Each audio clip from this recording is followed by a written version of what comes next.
هێزن ئەولەکاریە هەندرین ڕاگەهاندن گۆ قۆناغا یەکەمین ئا ئۆپراسیۆنا مرۆڤی ئەولەهیە لە کامپا هۆلێ بداوی بوویە هەروەها دەستنیشان کردن گۆ 125 چەکدارên شێنەیین فەشارتیە داعشێ هاتن ئەگرتن جوان 15 ژن و 20 جوان سەرچەکدارên wan bûn. Hêzin ewlekariya hindirîn li bajarokê Holê prêskonferansek li darxist.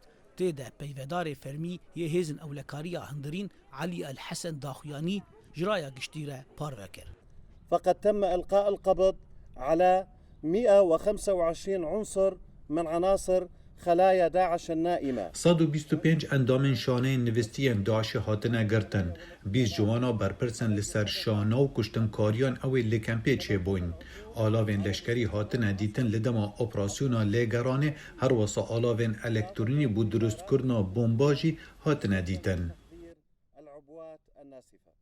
Di prêskonferansê de hêzin ewlekariya hindirîn banga civaka navneteweyî kir got li kampa Holê pirsgirêkek navneteweyî ye û di vavê civaka navneteweyî beşdarî çareseriyê bibe hemwelatiyê xwe yên got li kampê dimînin vegerîn welatê wan.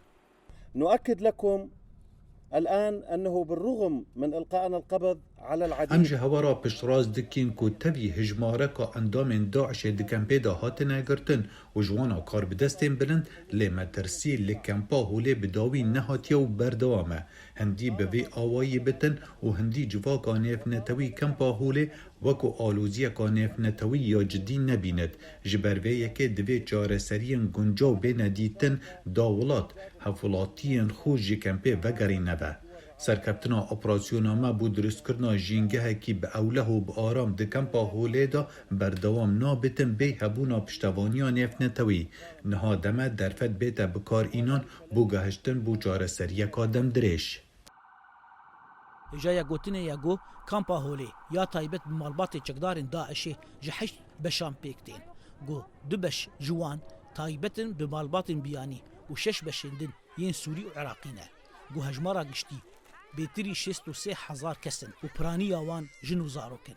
Di operasyona hêzin ewlekariya hindirîn de got 5 rojan dirêj kir 6 beşên Sûrî û Iraqî hatin armanjkirin û paqijkirin. Li kêleka operasyona ewlekarî hemû kesên got li kampê dimînin hatin belgekirin bi nav, wêne û DNA. Zana Umer, Dengê Amerîka, Kampa Holê.